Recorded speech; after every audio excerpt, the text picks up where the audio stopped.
শালিনীর torture সহ্য করতে না পেরে বাড়ি ছাড়ল রোহিত। হ্যাঁ বন্ধুরা, ফুলকি সিরিয়ালে আজকের পর্বে তোমরা এরকমটাই দেখতে পাবে। পুরো গল্পটা জানতে হলে প্লিজ লাইক দিয়ে সঙ্গে থেকো। রোহিত যখন লাবণ্যকে বলে, জানিস দিদি, ফুলকি আমাকে মুক্তি দেওয়ার জন্য আমার আংটিটা ফেরত দিয়ে দিতে চাইছে। এটা শুনে লাবণ্য ফুলকিকে বলে, এটা কি করেছিস তুই, কেন করছিস? সেই সময় ধানু আর পিয়াল চলে আসে। তারা বলে, দাদা ভাই তাড়াতাড়ি চ, ওইদিকে শালিনীদি ঘরের ভেতর ঢুকে গিয়ে দরজা বন্ধ করে দিয়েছে আর দরজা খুলছে না। এই কথাটা শুনেই রোহিত ওখান থেকে চলে যায়। ফুলকি বলে, স্যার এখন কি করবে? স্যার তো এখন দোটানায় পড়ে গেছে। সেই সময় রোহিতের মা বলে, ফুলকি আমার সাথে চল এক্ষুনি। ফুলকি বলে, কেন মা, আমাকে তুমি ছেড়ে দাও। তখন ফুলকিকে বলে যে, না, তোকে এত চিন্তা কে করতে বলেছে? শালিনী যা পারে করুক, তোকে কে বলেছে শালিনীর জন্য তুই রোহিতকে ছেড়ে দিচ্ছিস? তোকে কে বলেছে এইসব করতে?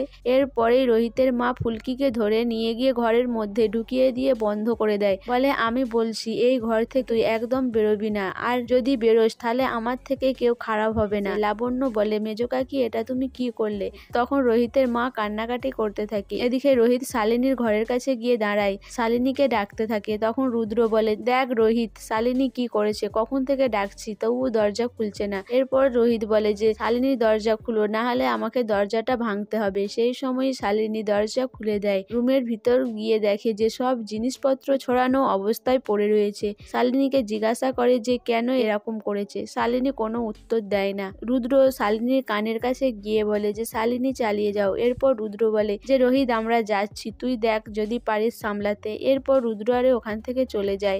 শালিনী বলে, রোহিত তুমি এটা কেন করলে? ফুলকি তোমাকে আংটিটা ফেরত দিয়ে দিচ্ছিল আর তুমি তাকে জোর করে পরিয়ে দিলে। তুমি আমাকে বলছো বিয়ে করবে, আর এদিকে ফুলকিকে তুমি জোর করে আংটি পরাচ্ছ। কেন করলে তুমি বলো? আমি সব শুনেছি বাইরে থেকে। রোহিত বলে, আমি কি করব তাহলে? আমি ফুলকিকে ছাড়তে পারবো না। শালিনী বলে, তাহলে আমাকে কেন বিয়ে করবে বলেছো? তখন রোহিত বলে, আমি তোমাকে ওয়েট করতে বলেছি। শালিনী বলে, ওয়েট করতে বলেছো মানেই তো আমাকে বিয়ে করবে, তাহলে তুমি কেন ফুলকির সাথে এখনো রিলেশনটা রেখেছো?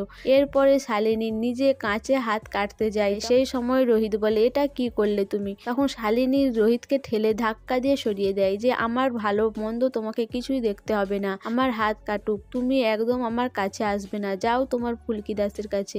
এরপরেই রোহিত রুদ্রকে ডাকতে থাকে। রুদ্র আশাতে বলে যে, রুদ্র তুই দেখ, শালিনী নিজের হাত কেটেছে, আমাকে দেখতে দিচ্ছে না, তুই যা পারিস কর। এরপর রোহিত ওখান থেকে চলে যায়। রুদ্র বলে, শালিনী ওয়েল ডান, তুমি ভালো নাটকটা করেছো। এরপর শালিনী বলে, আমি তাহলে রোহিতকে কোন ঠাসা করতে পেরেছি? এরপর রুদ্র বলে, হ্যাঁ। এরপরে রুদ্র শালিনীর হাতে ব্যান্ডেজ বেঁধে দেয়। এদিকে রোহিত রাস্তায় রাস্তায় ঘুরতে থাকে। ফুলকি যখন জানতে পারে যে রোহিত বাড়িতে নেই, বাড়ি ছেড়ে চলে গেছে, তখন ফুলকি বলে, আমি স্যারকে ফিরিয়ে আনবো, আমাকে যাই হোক করে এই বাড়ির বাইরে যেতেই হবে। সেই সময় পিয়াল এসে ফুলকির দরজা খুলে দেয়। পিয়ালকে বলে যে, আমি যে বাড়ির বাইরে গেছি সেটা যেন কেউ জানতে না পারে। এরপর ফুলকি পাইপ বেয়ে নিচে নেমে আসে। এদিকে রোহিত রাস্তায় বসে বসে ভাবে যে সবাই কত মজা আনন্দ করছে, কিন্তু আমার জীবনে এত দোটানা কেন? আমি কি করব? আমার মনে হচ্ছে আমি এখান থেকে অনেক দূরে চলে যাই। সো বন্ধুরা, ফুলকি কি পারবে রোহিতকে বুঝিয়ে বাড়ি ফিরিয়ে নিয়ে যেতে? না, ফুলকির সাথে রোহিতের আর দেখাই হবে না। তোমাদের কি মনে হয়?